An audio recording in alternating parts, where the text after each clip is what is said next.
बताया कि मणिपुर में 2 महिलाओं को नंगा कर घुमाया गया है और 2 महीने तक कोई कार्रवाई नहीं की गई थी। क्या आपने ये बात बताई?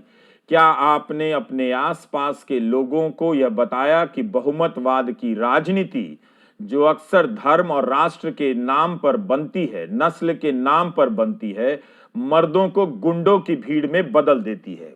ऐसे मर्दों से केवल औरतों को नहीं, मर्दों को भी सतर्क रहना चाहिए। अगर आपको ये बातें भारी भरकम लगती हैं तो आप एक काम कीजिए, कठुआ बलात्कार कांड से जुड़ी पुरानी खबरों को निकाल कर देखिए। 2018 की घटना है। जम्मू में बलात्कारियों के समर्थन में तिरंगा लेकर रैली निकाली गई थी और इस रैली को संबोधित किया था बीजेपी के 2 मंत्रियों ने। उस वक्त जम्मू कश्मीर एक राज्य था और बीजेपी और महबूबा मुफ्ती की पार्टी पीडीपी की साझा सरकार थी। उसी में ये 2 मंत्री थे।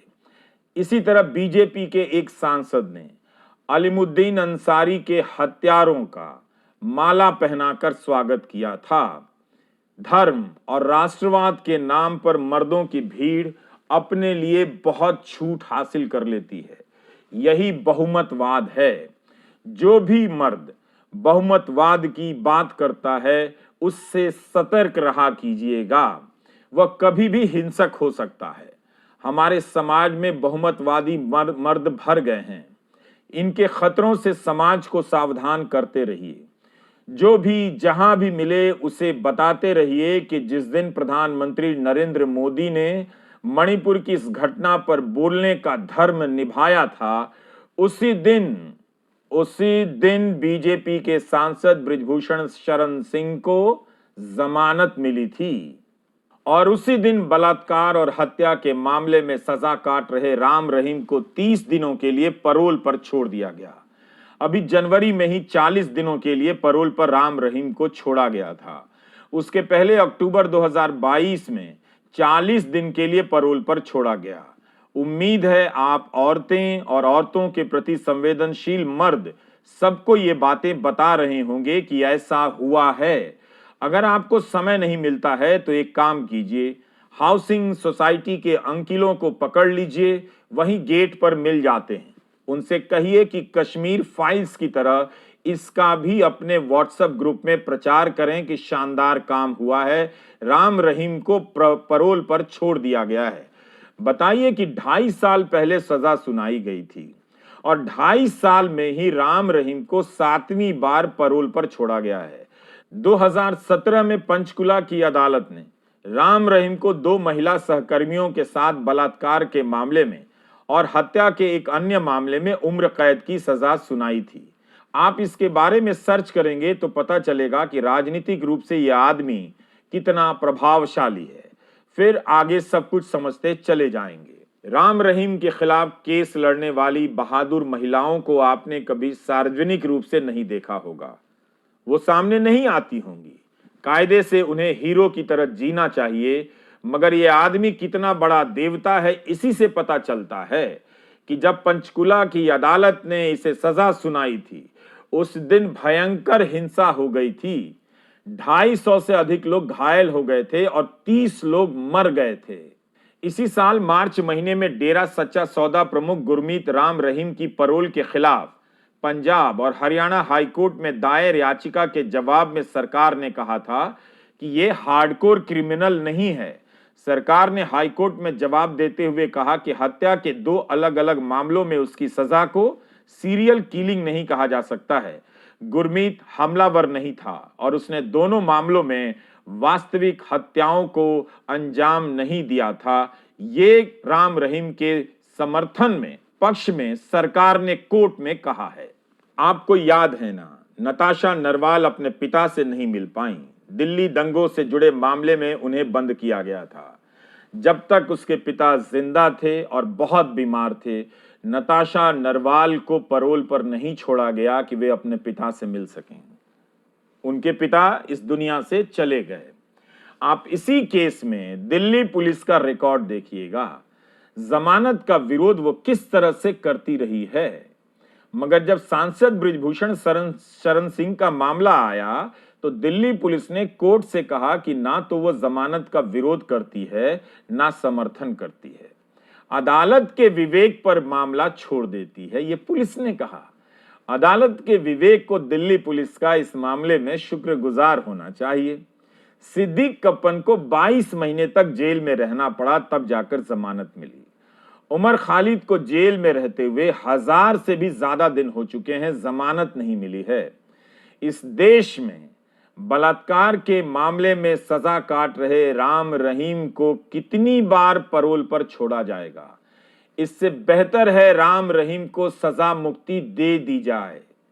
और जिस तरह से बिल्किस बानो के साथ बलात्कार करने वाले, उसके रिश्तेदारों की हत्या करने वालों को समय से पहले रिहा किया गया और उनका स्वागत फूल मालाओं से किया गया, राम रहीम का स्वागत भी उसी तरह से किया जाए। बलात्कारियों को माला पहनाने वाले आपके ही समाज का हिस्सा हैं और उस राजनीतिक समाज का हिस्सा हैं जो धर्म और राष्ट्रवाद की राजनीति से बनता है। मणिपुर में 2.5 महीने से अधिक हो गए, हिंसा जारी है। बहुसंख्यक बनाम अल्पसंख्यक, हिंदू मैतेई बनाम कुकी ईसाई की राजनीति किसने शुरू की, आप जानने की कोशिश नहीं करेंगे। डबल इंजन की सरकार ने क्या किया, यह भी आप नहीं पूछ पाएंगे। चूंकि प्रधानमंत्री ने बोल दिया है, इसलिए अब यह मुद्दा खत्म हुआ मान लिया जाएगा।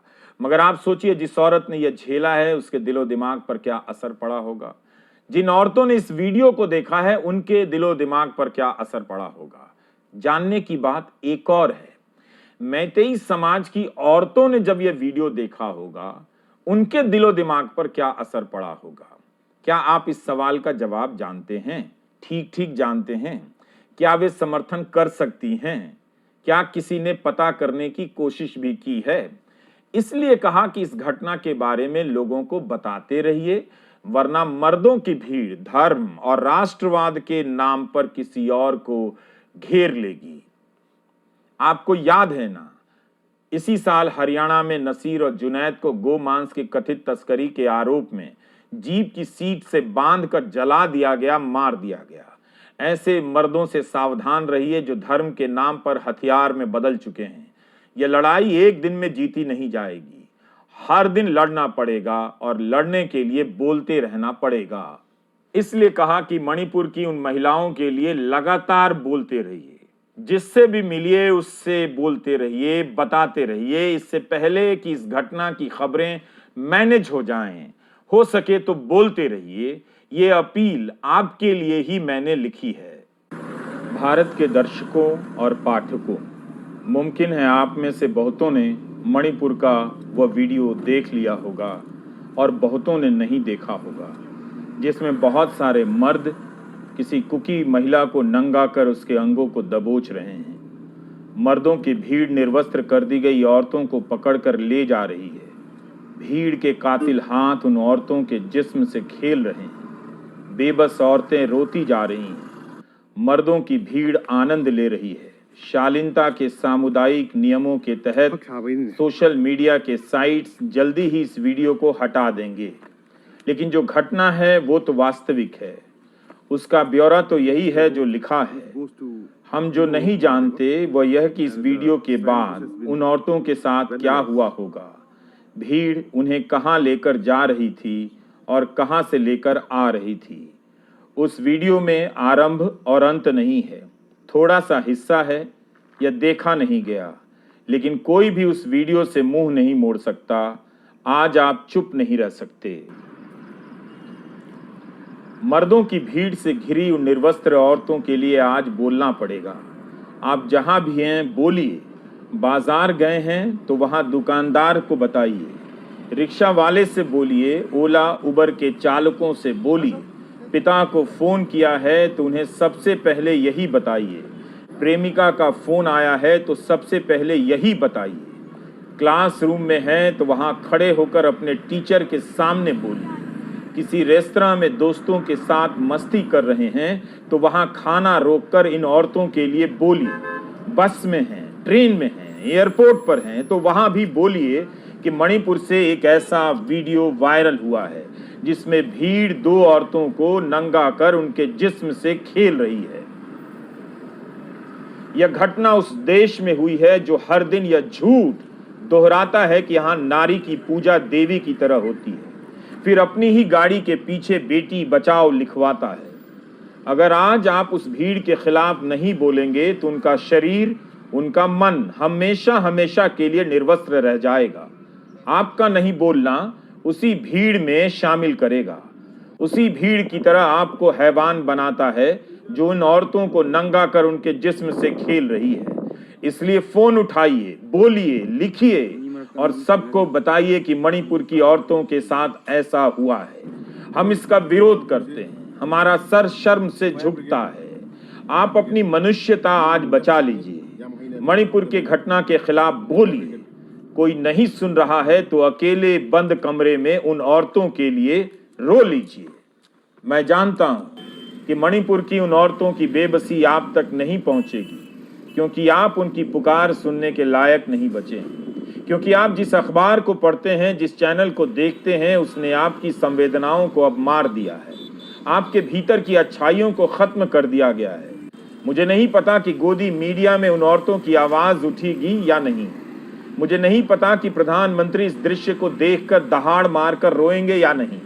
मुझे नहीं पता महिला विकास मंत्री स्मृति ईरानी दिखावे के लिए ही सही रोएंगी या नहीं, मगर मुझे यह पता है कि इस भीड़ को किसने बनाया है, किस तरह की राजनीति ने बनाया है। आपको इस राजनीति ने हैवान बना दिया है।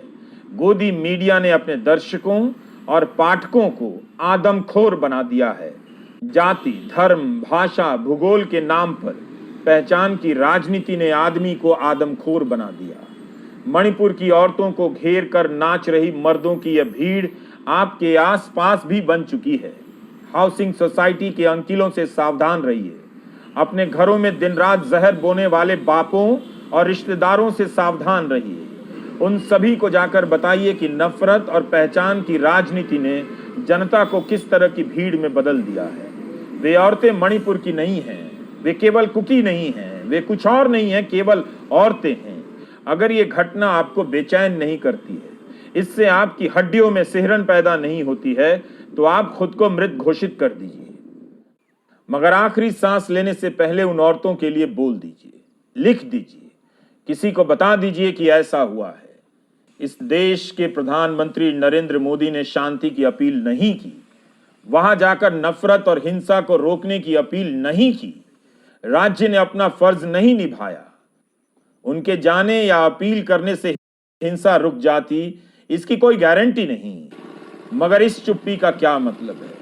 क्या यह चुप्पी जायज कही जा सकती है? छोड़िए प्रधानमंत्री की चुप्पी को, आप अपनी चुप्पी तोड़िए, बोलिए। आपका रवीश कुमार।